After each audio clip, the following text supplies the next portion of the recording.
Hi everyone, I'm here at one of my favorite campgrounds in the whole world. I love it so much here.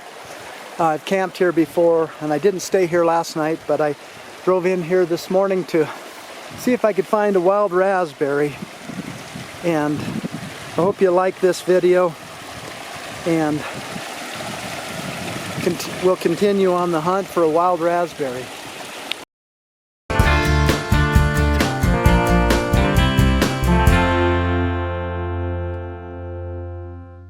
It's August and hopefully I'll find something down here, and wanted to talk a little bit about just getting away and rebirth. Last night on the road there was a fawn mule deer that got hit, and he was in a really dangerous place. I couldn't stop and I didn't have any means to help the deer, either by putting him out of his misery or getting him off the side of the road. I was alone. I couldn't stop where he was, and I drove up the road and I turned around. I felt so bad for that deer, and a car had already gotten there, and they had a couple people, and they let one person out, and he was standing with the deer, and it didn't look good, but it made me think about this morning, about that deer,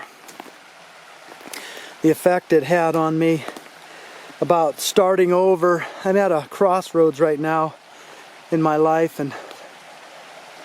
and starting over, and you really can't go wrong. And all things in nature stem from something breaking in the past and something new. That's just the nature of change and the nature of nature. There's a wild raspberry right there. I'm gonna go pick that wild raspberry right there. It's all by itself. And yeah, in order to change, something in the past has to break and die.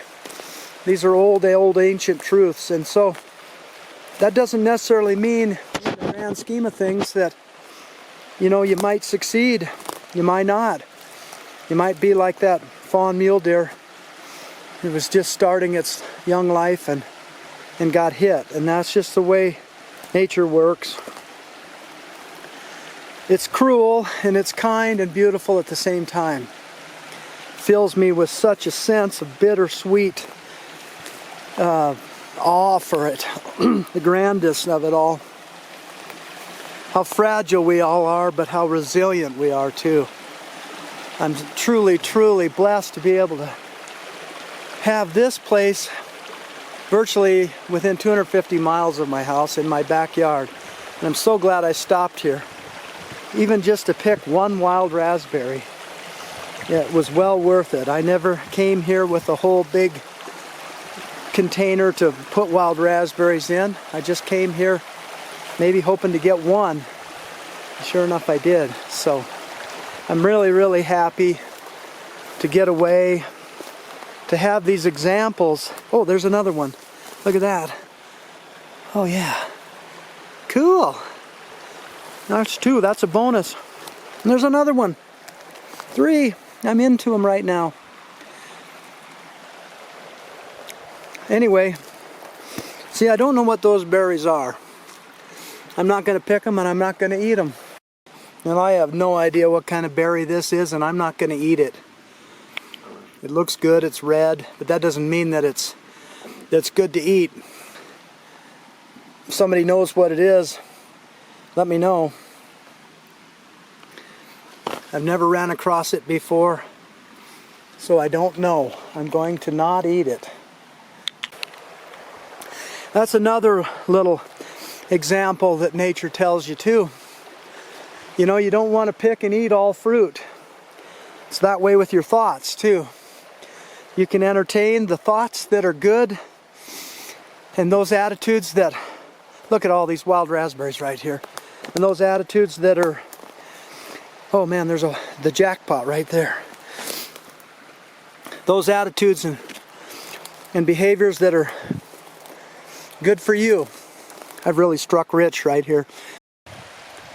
Look at all these wild raspberries. I struck it rich this morning.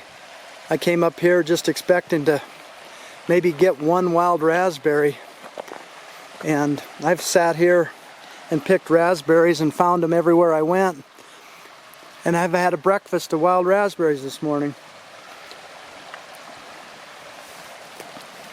This has just been a wonderful morning.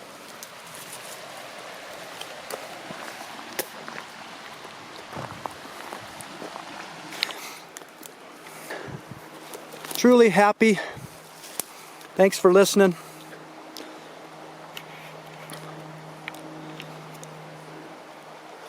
I'm going to eat some wild raspberries here this morning and get down the road. If you like this kind of video, these kind of musings on nature, these little ponderings, hit the like button. I appreciate it. Thanks for watching.